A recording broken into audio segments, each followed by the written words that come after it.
Later tonight, 2 amphibious assault ships carrying helicopters and 800 Marines will pass through the Suez Canal into the Mediterranean. But Defense Secretary Gates said they would be used in Libya only for emergency evacuations or to deliver relief supplies. He raised a host of reservations about military intervention. No authorization from either the UN or NATO. Reluctance to tie up forces which might be needed in Afghanistan. Concerns about fanning anti-American sentiment in the rest of the Arab world. We also have to think about, frankly, the use of the U.S. military in another country in the Middle East. Gates said he was unable to gauge the rebels' chances of overthrowing Gaddafi. It remains to be seen how effectively military leaders who have defected from Gaddafi's forces can organize the opposition in the country. Secretary of State Clinton ticked off future scenarios for Libya, and 2 out of 3 were bad.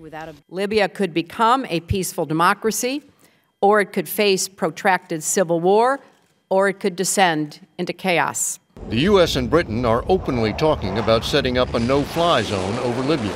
It is not acceptable to have a situation where Colonel Gaddafi can be murdering his own people, using aeroplanes and helicopter gunships and the like, and we have to plan now to make sure if that happens we can do something to stop it. But China and Russia are likely to oppose any UN resolution authorizing a no-fly zone.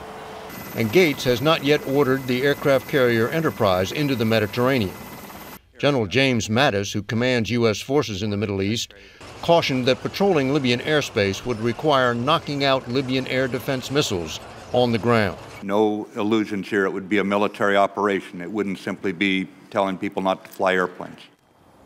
The U.S. military knows all about no-fly zones. It ran them for 10 years over Iraq, but it still took an invasion to get rid of that dictator. Katie? And David, is Secretary Gates concerned about all the turmoil in the Middle East and what it might mean for U.S. security interests there? Actually, he called it an extraordinary setback for al-Qaeda. If the people of the Middle East can get rid of these repressive regimes on their own, who needs al-Qaeda? All right, David Martin reporting from the Pentagon tonight.